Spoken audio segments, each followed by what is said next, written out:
आज हम पढ़ेंगे व्यवहारवाद का आशय। व्यवहारवाद क्या चीज़ है। अपन ने पहले देखा कि राजनीति विज्ञान की दो परिभाषाएं थी, परंपरागत और आधुनिक। जो आधुनिक दृष्टिकोण जो राजनीति वैज्ञानिक रखते थे, आधुनिक दृष्टिकोण को मानने वाले जो राजनीति वैज्ञानिक थे, उनका जो मुख्य विषय वस्तु थी, अपन ने देखा था परंपरागत की विषय वस्तु थी राज्य और सरकार का अध्ययन, और जो आधुनिक दृष्टिकोण में जो मुख्य विषय वस्तु थी वो थी व्यक्तियों संस्थाओं के बजाय व्यक्तियों के व्यवहार का अध्ययन।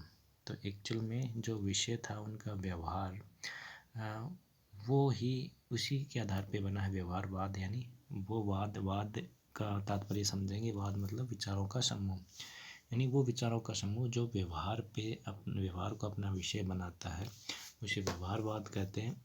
अब ये जो अपने को ये ज़रूर पता है कि आधुनिक दृष्टिकोण में व्यवहारवाद की शुरुआत देख सकते हैं, क्योंकि व्यवहार को विषय के रूप में, मानव व्यवहार का विषय के रूप में आधुनिक दृष्टिकोण में लिया गया है। तो आधुनिक यानी जो औद्योगिक क्रांति के पास बाद में, यानी 1850 के बाद में अपने को कहीं देखने को मिलेगा कि कहाँ से इसकी शुरुआत होती है। तो मुख्यतः शुरुआत इसकी द्वितीय महायुद्ध के बाद ही मानी जाती है। द्वितीय महायुद्ध अपने को पता है, इतिहास अगर आपने पढ़ा हो तो, कि 1939 से 1945 तक ये चला था, 6 वर्ष। तो उसके पश्चात, यानी 1945 के पश्चात व्यवहारवाद अपने सामने आता है। लेकिन इसकी नींव है उससे पहले ही पड़ गई थी। कुछ जो विचारक थे उनके विचारों में इससे जुड़ी हुई बातें आने लग गई थी। तो अपन एक दो विचारकों के उनके नाम देंगे, और फिर इनका जो इनके प्रणेता कौन है, व्यवहारवाद को असलियत में स्थापित करने वाले राजनीति विज्ञान में कौन है, वो आगे अपन पढ़ेंगे। तो व्यवहारवाद शुरुआत करते हैं। तो द्वितीय विश्व महायुद्ध के पश्चात एक व्यापक क्रांति प्रारंभ हुई। व्यापक क्रांति क्यों कहते हैं? क्योंकि पहली बार मानव व्यवहार पे ध्यान दिया जाने लग गया है। कोई भी समाज विज्ञान हो, समाज विज्ञान यानी वो विषय जो समाज को समझने के लिए काम आते थे। तो समाज विज्ञान जैसे सोशियोलॉजी है, हिस्ट्री है, जियोग्राफी है, अपने जो भी अर्थशास्त्र, राजनीति विज्ञान जो भी हैं, सारे समाज विज्ञान माने जाते हैं। तो सब में व्यवहार का अध्ययन किया जाने लग गया। तो इसकी शुरुआत द्वितीय विश्व युद्ध से पहले ही ग्राम बेल्स और ब्रेंडले, ये डे की जगह टे है, ब्रेंटले है एक सही नाम, तो इनकी रचनाओं में देखा जा सकता है। इन्होंने विश्व युद्ध से पहले ही ऐसी बातें करने शुरू कर दी थी अपनी रचनाओं में कि जो मानवीय व्यवहार को अपने को ध्यान देने की या उसका अध्ययन करने की ज़रूरत है। तो ये शुरुआत अपन मानते हैं। वैसे व्यवहारवाद का प्रणेता कौन माना जाता है? David Easton. छोटा 2 नंबर क्वेश्चन बहुत इंपॉर्टेंट है कि व्यवहारवाद का प्रणेता यानी शुरुआत करने वाला कौन विचारक है? David Easton. इन्होंने राजनीति जो व्यवहारवाद की क्या परिभाषा दी है, एक्चुअल में जो विचारों का समूह जो व्यवहार का अध्ययन करता है, वो इसकी परिभाषा क्या दी है वो अपन देखते हैं। व्यवहारवाद वास्तविक व्यक्ति पर अपना समझ ध्यान केंद्रित करता है, व्यक्ति पर करता है, न कि संस्थाओं पे। व्यवहारवाद के अध्ययन की इकाई मानव का ऐसा व्यवहार है जिसका प्रत्येक व्यक्ति द्वारा पर्यवेक्षण, मापन और सत्यापन किया जा सकता है। यानी ये मानता है कि किसी व्यक्ति का व्यवहार है वो दूसरे द्वारा ऑब्जर्व किया जा सकता है। पर्यवेक्षण यानी ऑब्जर्व किया जा सकता है, मापन किया जा सकता है, उसको नापा जा सकता है, और सत्यापन किया जा सकता है, वेरीफाई किया जा सकता है। यानी किसी दूसरे व्यक्ति द्वारा भी उस कंडीशन में वैसा ही व्यवहार किया जाएगा, इस तरीके से इसको सत्यापित भी किया जा सकता है। तो व्यवहारवाद राजनीतिक व्यवहार के अध्ययन से राजनीति की संरचनाओं, प्रक्रियाओं आदि के बारे में वैज्ञानिक व्याख्याएं विकसित करना चाहता है।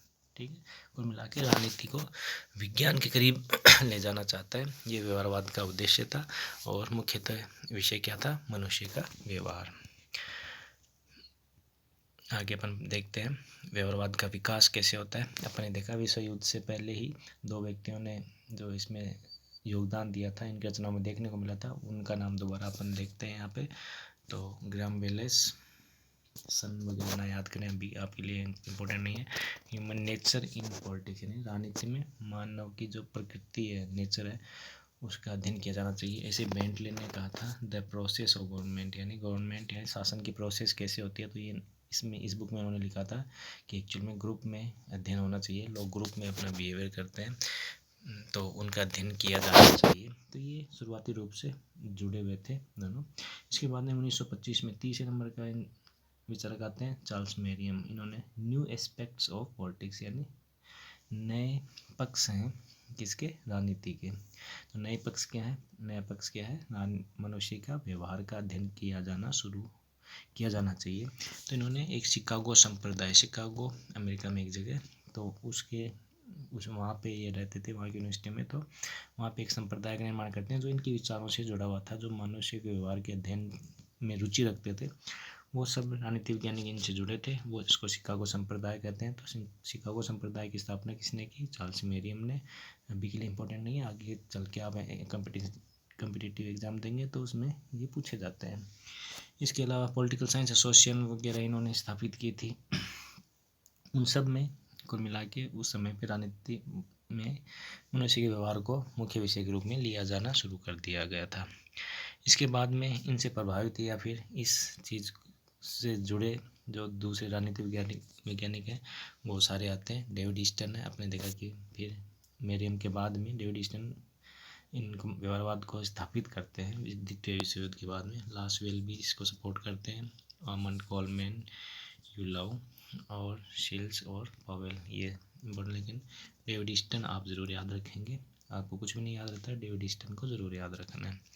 अब अपन पढ़ेंगे कि व्यवहारवाद का स्वरूप क्या और इसकी मूल मान्यताएं क्या है। एक्चुअल में ये इसका मुख्य विषय वस्तु है, उसमें कैसे, तो अगर व्यवहार को मुख्य विषय के रूप में लेते हैं तो फिर उसका कैसे अध्ययन कैसे करते हैं मनुष्य के व्यवहार का, उसके लिए क्या क्या चीज़ों की ज़रूरत पड़ती है और ये किस तरीके से करना चाहते हैं, वो सब विशेषताएं इसकी मूल मान्यताएं हैं। मुख्यतः 8 मूल मान्यताएं हैं। आप याद रखेंगे कि डेविड ईस्टन ने व्यवहारवाद की कितनी विशेषताएं या मूल मान्यताएं बताई हैं? 8 बताई हैं, ठीक है। वो 8वां अपन पढ़ेंगे। आपको 8 याद नहीं रहती हैं, कोई बात नहीं है, लेकिन आप ये जरूर याद रखें 8 विशेषताएं थी और इसका प्रणेता कौन था? David Easton. तो किर्कपैट्रिक भी थे जिन्होंने व्यवहारवाद को आसान शब्दों में समझाने की कोशिश की है। पहला ये बताते हैं कि व्यवहारवाद का मुख्य उद्देश्य या विषय क्या है? राजनीतिक अध्ययन और शोध कार्य में विश्लेषण की मौलिक इकाई संस्थाएं न होकर क्या होना चाहिए? व्यक्ति होना चाहिए, व्यक्ति का व्यवहार होना चाहिए। दूसरा क्या है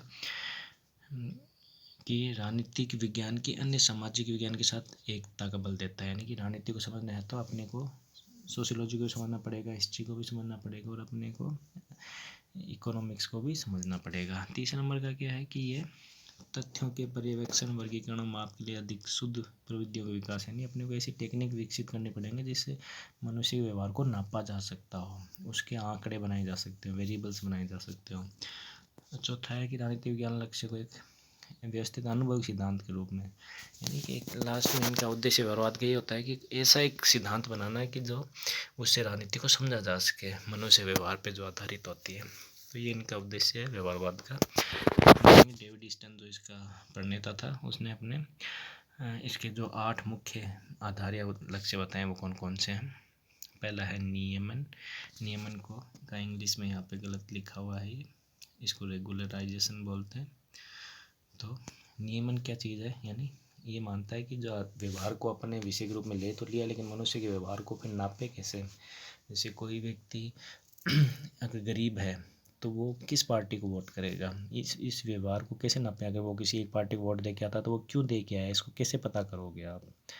तो इसके लिए उसने 8 जो आधार बताए वो क्या है, उसमें से पहला है नियमन, यानी कि अपने को नियम बनाने पड़ेंगे मनुष्य के व्यवहार के, छोटे छोटे, कि ये कैसे काम करते हैं, इंसान राजनीतिक व्यवहार कैसे करते हैं, ऐसे नियम जो सबके ऊपर लागू हो सके।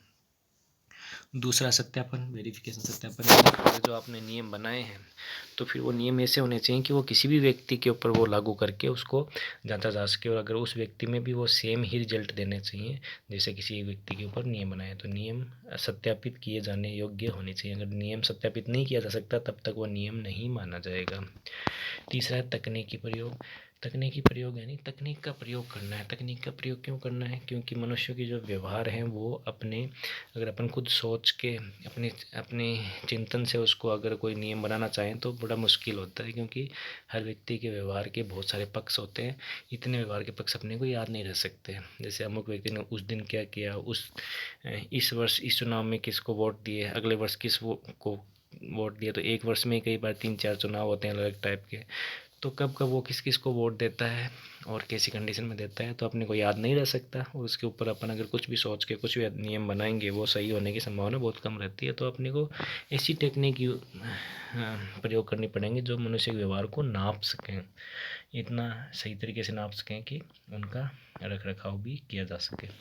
चौथा है परिमाणीकरण, क्वांटिफिकेशन। परिमाणीकरण यानी कि अपने जो आंकड़े लिए हैं कि किसी व्यक्ति ने 5 बार बीजेपी को दिया, 3 बार कांग्रेस को वोट दिया, 2 बार बसपा को दिया या 5 बार निर्दलीय को दिया, इससे हो क्या ना, ये एक्चुअल में एक आंकड़े हो गए हैं। अपने को इसको परिमाण करना है, यानी इसको इस तरीके से लिखना है कि किसी को समझ में आए कि इनका करना क्या है, इस सूचना का अपने करें क्या। तो इसकी बजाय वो यूँ लिखे कि अमुक व्यक्ति है वो अगर यूँ देखा जाए कि वो 60% जब जब भी उसने मतदान किया उसमें से 60% उसने बीजेपी को मतदान किया है, और उसने 40% कांग्रेस को मतदान किया, 20% बसपा को मतदान किया, और 10% निर्दलीय पार्टियां हैं उनको मेंबर हैं जो हैं उनको मतदान करता है ये व्यक्ति। तो इस तरीके से अगर बताया जाता है तो ज़्यादा समझ में आता है। तो इसको बोलते हैं परिमाणीकरण। 5 है मूल्य निर्धारण, वैल्यू डिटर्मिनेशन। मूल्य निर्धारण या आदर्श निर्माण, यानी मॉडल बनाने पड़ेंगे, उससे इस तरीके से मॉडल बनाने पड़ेंगे जो हर जगह पे वैसा मॉडल लागू किया जा सकता हो।